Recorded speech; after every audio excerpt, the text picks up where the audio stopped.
स्वामी जी प्रणाम। हम सामान्य लोग तो बहुत सारे साइकोसोमेटिक प्रॉब्लम्स को फेस करते हैं, क्योंकि हमारे सबकॉन्शियस माइंड ने बहुत सारे पैटर्न ने हैक किया हुआ है और बहुत सारे ब्लॉकेजेस को फेस करते हैं। तो साइकोसोमेटिक इश्यूज़ को हम फेस करते हैं, लेकिन महर्षि रमन और रामकृष्ण परमहंस जैसे समाधिस्थ पुरुषों को भी कैंसर का सामना करना पड़ा। इसका क्या कारण है? शरीर जो है वह प्रकृति के नियमों के अधीन है।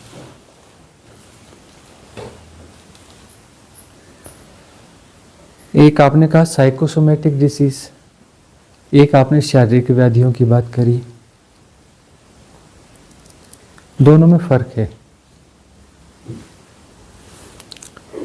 साइकोसोमेटिक डिसीज का अर्थ है कि रोग जो है वस्तुतः है नहीं, या है भी तो उतना बड़ा नहीं है जितना बड़ा हुआ परिलक्षित हो रहा है।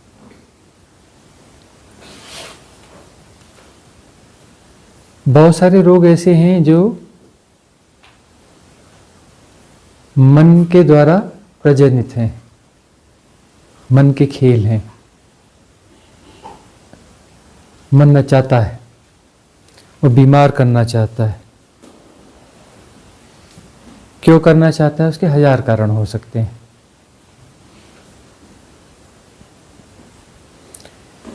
बीमार होने में बहुत सारे निहित स्वार्थ हो सकते हैं।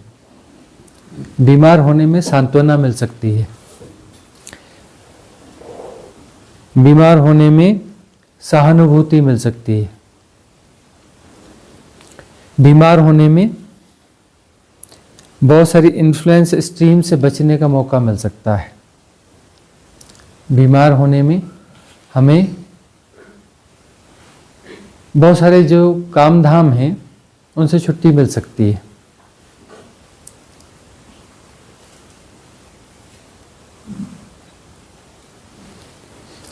परिवार और अन्य जिम्मेदारियों को निभाने में कुछ सहूलियत मिल सकती है यदि आप बीमार हैं तो। हजार कारण हो सकते हैं। तो साइकोसोमेटिक डिसीज में ज़्यादातर वो डिसीज होते हैं जो हम परिस्थितियों से बचना चाहते हैं, लेकिन सीधी सीधी हमारी हिम्मत है नहीं, तो मन अपने आप को किसी बीमारी में ढाल लेता है और इस प्रकार से वह एक इनडायरेक्ट रूप से अपना माहौल बना लेता है कि भाई मैं तो बीमार हूँ, कमज़ोर हूँ, इस लायक नहीं हूँ। वह एक अलग बात हुई। और महर्षि रमन को कैंसर हुआ या कुछ और हुआ, वह एक दूसरी चीज हुई।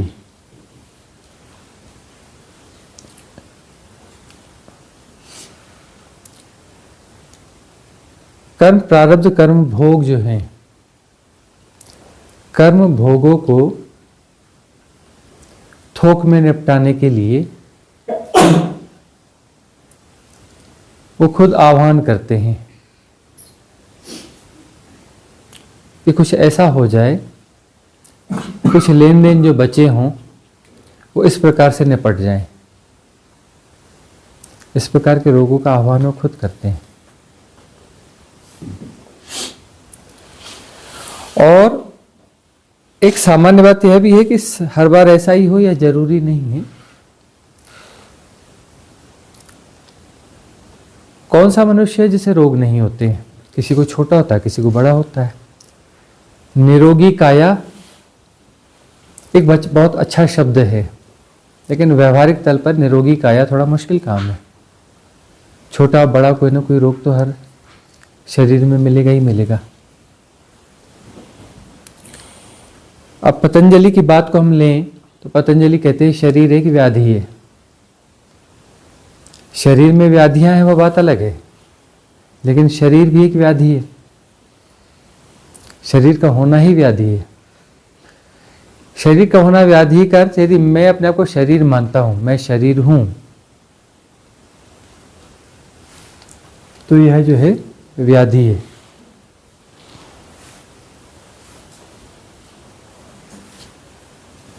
यदि मैं शरीर हूं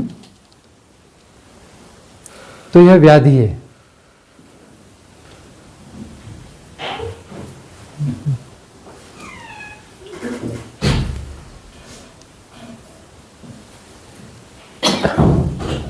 अब यदि मैं शरीर नहीं हूं,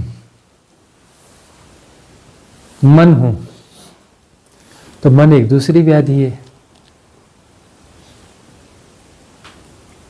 पतंजलि ने कहा शरीर एक व्याधि है, लेकिन हम कहते हैं कि यदि मैं मन हूं तो मन एक व्याधि है। यदि मैं आत्मा हूं तो आत्मा एक व्याधि है।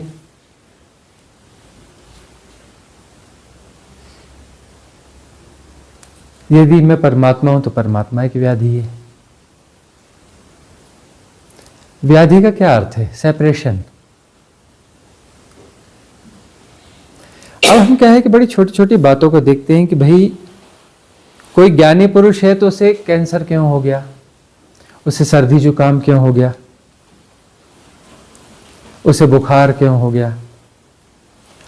और जैसे ओशो इस बात को बड़ा उठाते थे, बोले ये कैसे ज्ञानी पुरुष है, तो हमारे जैसे भोजन करते हैं, इन्हें बाथरूम भी जाना पड़ता है इन्हें कपड़े भी बदलने पड़ते हैं, ये कैसे ज्ञानी हो गए। तो ज्ञानी का अर्थ आप क्या लेते हैं कि कोई जादूगर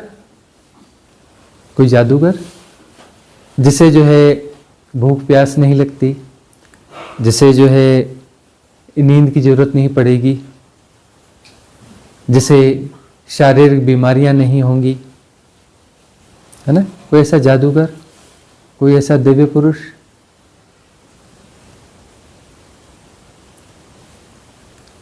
तो ऐसे जादूगर की तलाश में हैं, तब आप किसी जादूगर के पास पहुंच जाएंगे, किसी बुद्ध पुरुष के पास नहीं पहुंचेंगे।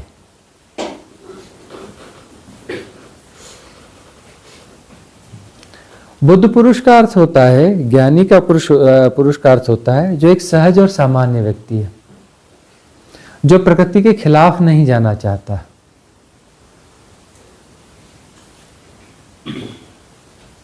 वह किसी के खिलाफ नहीं जाना चाहता। प्रकृति के जो नियम है उसे परम स्वीकार है। यह अलग बात है कि कुछ मामलों में प्रकृति के कुछ नियम उस पर काम नहीं करेंगे, कुछ मामलों में ये कभी हो भी सकता है, नहीं भी हो सकता है, लेकिन उसकी कोई अपेक्षा नहीं है कि मुझे विशिष्ट दर्जा मिले और मेरे साथ ऐसा नहीं होना चाहिए। जब वो सेपरेशन को जी ही नहीं रहा है तो अलग से क्यों डिमांड करेगा। प्रकृति के नियम हैं तो हैं। आपने रामकृष्ण परमहंस का नाम लिया, एक दो और नाम लिए। ओशो को डिसीज नहीं थे, उन्हें डायबिटीज भी था, दांतों की समस्या भी थी, बॉडी वीकनेस भी थी।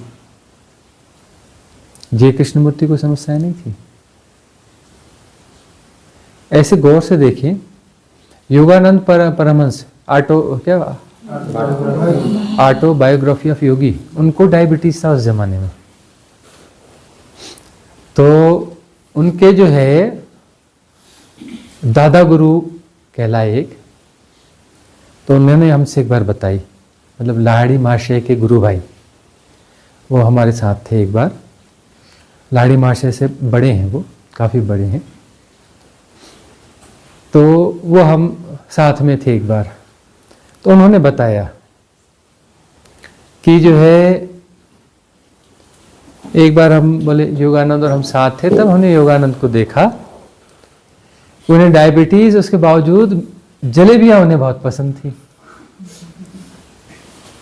कैलिफोर्निया से भी जब आए यहाँ भारत भ्रमण पे, तब वो साथ में रहे होंगे कुछ समय, तो बोले इतनी जलेबियाँ उन्हें पसंद थी, और डायबिटीज़ बहुत ज़्यादा उन्हें, और जलेबियाँ ऐसे खाते थे, पाव भर आधा किलो जलेबी एक बार में खा जाते थे, इतनी पसंद थी उन्हें जलेबियाँ। उनके दादा गुरु ने बताया, दादा गुरु ही हुए ना, मतलब लाड़ी महाशय के गुरु भाई, वो भी बड़े उनसे कम से कम 60-70 साल बड़े लाड़ी महाशय से शारीरिक अवस्था में। तो ये सारी चीज़ें जो है वो सामान्य है। अब यह माना जाए कि योगानंद परमहंस जी के साथ कोई दिक्कत थी या कुछ गड़बड़ थी, वो बिल्कुल बालवत हैं। योगानंद परमहंस कौन है? बिल्कुल बालवत हैं, सहज हैं। वो पसंद है तो पसंद है, एक स्वाभाविक स्थिति है ना। ये जलेबी पसंद है तो पसंद है, उसमें क्या दिक्कत है? डायबिटीज है तो है, उसमें क्या दिक्कत है? सहजता है। कुछ समस्या होगी तो हो जाएगी, उसमें क्या दिक्कत है? गुणाभाग न होने का क्या मतलब होता है? एक सहज स्थिति, एक बालपन। अब जो है एक वह भी हो सकता है ना कि आपका जो है इसमें आलोचनात्मक पुट हो सकता है, भाई ऐसा क्यों, वैसा क्यों, वो ऐसा क्यों। ठीक है, उनकी सहजता थी, तो इस आधार पर क्या आप उनको आलोचना का विषय वो कर लेंगे, आलोचना करेंगे उनकी? वो सहजता बालवत है, उसमें बहुत गुणाभाग नहीं है। क्या होगा? शरीर छूटेगा तो छूट जाएगा, छूटना तो है ना। ऐसे बहुत कुछ होता है। अब जो बुद्ध पुरुष होंगे, क्या उन्हें समस्याएं नहीं होंगी? अभी जो बुद्ध पुरुष होंगे ना, वो हॉस्पिटलाइज होंगे, क्यों नहीं होंगे? क्योंकि वो कौन सा भोजन कर रहे हैं, किस आबहवा में रह रहे हैं। जिस आबहवा में आप रह रहे हैं उसमें वो रह रहे हैं, और कौन से वो अलग हैं? वो ऐसे बुद्ध हैं जिन्हें बोध है। आप ऐसे बुद्ध हैं जिन्हें अपना बोध नहीं है। बुद्ध आप भी हैं, वो भी बुद्ध हैं। एक को बोध हो गया, एक को बोध अभी शेष है, उतना ही तो फर्क है ना। बुद्ध तो आप भी हैं, क्या आप बुद्ध नहीं हैं? बस एक कदम पीछे हैं, से बोध की थोड़ी सी कमी है। तो उन पे विशिष्ट नियम लगने चाहिए। ऐसा क्यों? क्या अब जो बहुत सारे बुद्ध होने हैं इस गोल्डन एरा में, वो हॉस्पिटलाइज नहीं होंगे? सभी होंगे, क्योंकि ये जैसा कुछ है, जैसे बहुत सारी इंडस्ट्रीज है ना जो बहुत ज़्यादा ग्रोथ कर रही हैं, उसमें फार्मा और हेल्थ केयर सेक्टर है ना। एक इन्फ्लुएंस सिस्टम की बात कर लें, किसी को पैसा लगाना है तो फार्मा और हेल्थ केयर में शेयर मार्केट में पैसा लगा दो, गारंटी से बढ़ेगा। इकोनॉमी में कितना भी स्लो डाउन आ जाए, ये सेक्टर तो आगे ही जाने वाला है ना। तो इस प्रकार की चीजें हैं कि हम उनको कुछ अलग नियमों में देखना चाहते हैं। भाई वो अलग नियम किसके हैं? शरीर के नियम तो शरीर के ही होंगे ना, वो चेतना के दल की बात है। तो बुद्ध पुरुष जितने भी अभी होने वाले हैं, होंगे, उनको शारीरिक व्याधियां रहेंगी, उनका खान पान वही है, उनकी आबोहवा वही है। ठीक है, इसमें कुछ जागरूक रहते हैं तो वो कोशिश करते हैं कि कुछ खान पान ऐसा हो जैसे हमने यहाँ कोशिश करी, लेकिन क्या इसमें केमिकल नहीं है? थोड़ा कम है बस। केमिकल नहीं है ऐसा नहीं, केमिकल तो है, इस फूड में भी है, थोड़ा कम है। बगैर केमिकल वाला फूड है ना, वो सिर्फ परिकल्पना वाली बात हो गई है, परिकल्पनात्मक है, कहीं कहीं बहुत रेयरली होगा। तो अपवाद को क्या गिनना है ना। अब उस अपवाद के लिए जो है आपको वहां जाके रहना पड़ेगा, उस जगह पर। आपको जगह यह पसंद है, हिमालय पसंद है, खूबसूरती पसंद है, तो यहाँ पर वह चीज़ तो आप उठा के ला नहीं सकते। वहाँ के खेत ला के यहाँ रख दें, उठा के रख दें, हनुमान जी को बोलें कि वहाँ से पूरा उखाड़ो और ला करके यहाँ रख दो हिमालय के ऊपर में। अब ऐसे हनुमान जी मिलेंगे भी कहाँ पर? वही वहाँ पर ऑर्गेनिक वाला पूरा सिस्टम है, उसको पूरा उठा के ले आओ, यहाँ पे सेटल कर दो। वह तो नहीं होगा ना।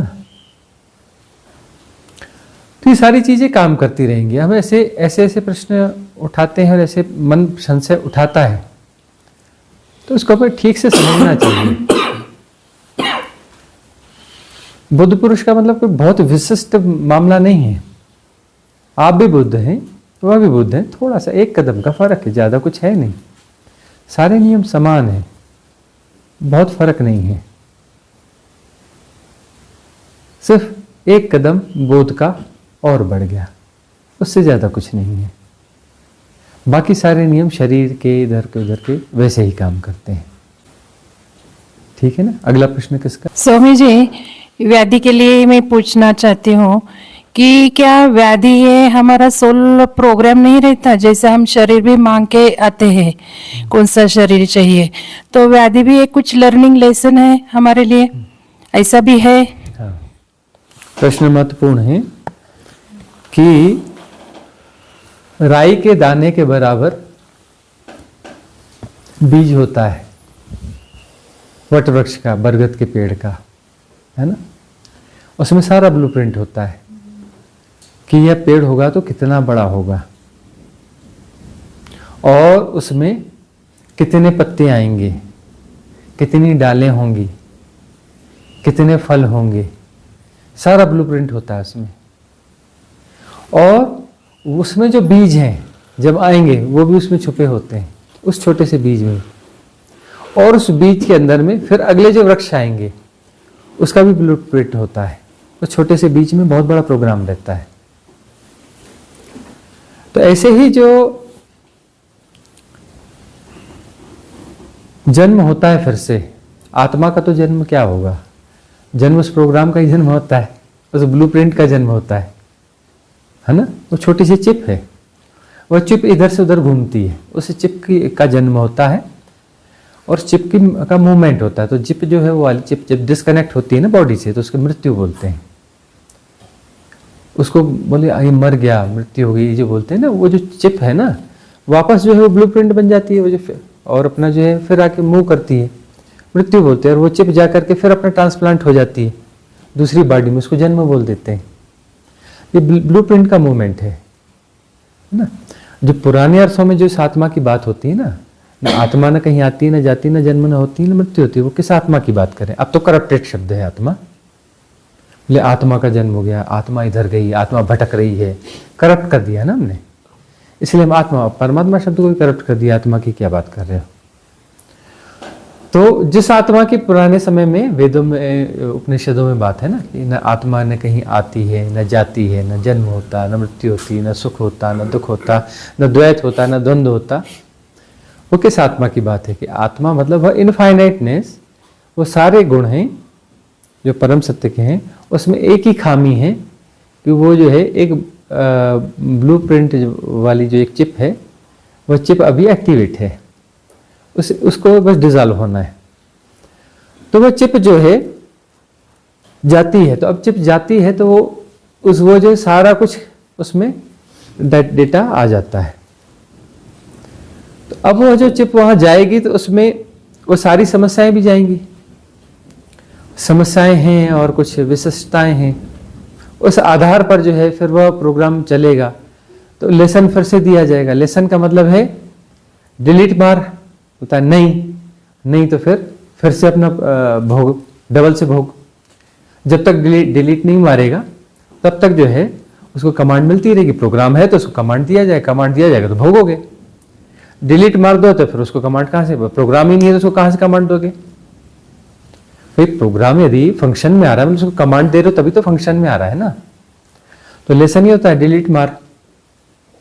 अब डिलीट मारने में थोड़ा आगे पीछे हो गया है ना,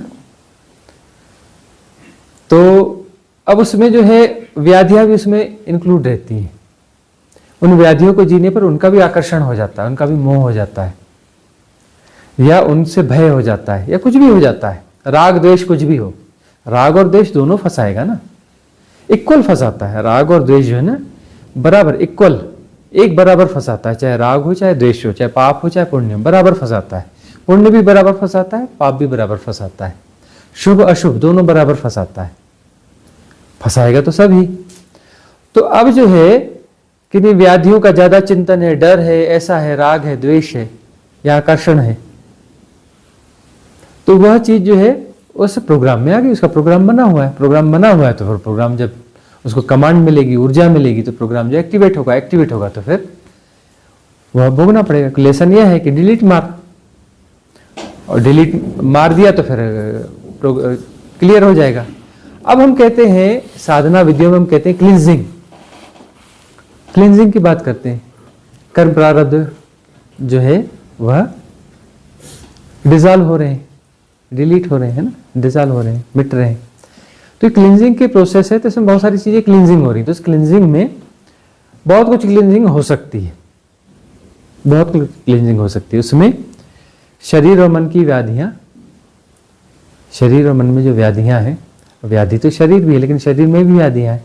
व्याधि के अंदर व्याधि, डब्बे के अंदर डब्बा, है ना। तो वो जो है वो वाली व्याधियां जो है हो सकता है कि उससे क्लियर हो जाए। अब कैसे क्लियर हो जाएंगे? वो क्लियर हो गया, हो सकता है कि जो आकर्षण है जिससे हम उन बीमारियों को आमंत्रित करते हैं अपने जीने के ढंग से, वो ढंग ही डिजॉल्व हो जाए, है ना। उसके बाद में डॉक्टर मंगल धेन जो है अपना बोलेंगे नहीं मेरे को पैदल जाना है, गाड़ी नहीं बुलाना, है ना। ट्रैकिंग क्या करना है? वॉक करते हुए करना है। अब वो वॉक करते करते बोले नहीं करते, हिम्मत करते बोले महीने भर में 10 किलो वजन कम हो गया, है ना, फिट हो गई। और 5 साल के बाद में इन्होंने ऐसा कुछ कर लिया, बोले चलो उस पहाड़ पे ट्रैक पे चलते हैं दौड़ लगा के। तो क्या होगा कि वो जो कंफर्ट जोन वाले जो चीजें हैं वह चीजें भी डिलीट होंगी। जो प्रमाद है, प्रमाद से जुड़ी चीजें हैं जिसके कारण की सारी समस्याएं पैदा हो रही हैं, वो भी डिलीट हो सकती हैं। तो हमारे पास तो सबसे अच्छी विधि यह है डिजॉल्विंग वाली। दूसरी चीज होती है कैथारसिस वाली। कैथारसिस करो, जिब्रिश, कैथारसिस मतलब जो अंदर गार्बेज है उसको बाहर फेंक दो। गार्बेज बाहर फेंक गया, गार्बेज क्या है? प्रोग्राम ही तो है ना, बहुत सारे प्रोग्राम ही तो है ना, वो बाहर फेंक गए, डिजॉल्व हो गए। डिजॉल्व करने की दूसरी विधि है। एक विधि है कि हम भाव कर रहे हैं कि वो सब जो है धुएं के रूप में निकल रहे, ऐसे हो रहे, वैसे हो रहे, कैसे हो रहे, कैसे भी करके डिजॉल्व हो जाए। ऐसे या वैसे सवाल वह नहीं है, काम क्या कर रहा है, वो डिजॉल्व होते चले जाए, क्लीनिंग हो जाएगी। क्लींजिंग प्रॉपर हो गई, उसमें बहुत सारी चीजें चली जाएंगी, बहुत सारी व्याधियां चली जाएंगी, है ना। और सबसे बड़ी व्याधि भी जा सकती है। सबसे बड़ी व्याधि क्या है? आप क्या है? व्याधि। कौन सी व्याधि है? सबसे बड़ी व्याधि है आप। आपका होना मात्र सबसे बड़ी व्याधि है। आप जब तक हैं तो बाकी छोटी छोटी व्याधियां आपके साथ साथ चलती रहेंगी, क्योंकि आप हैं, आप ही तो धुरी है ना।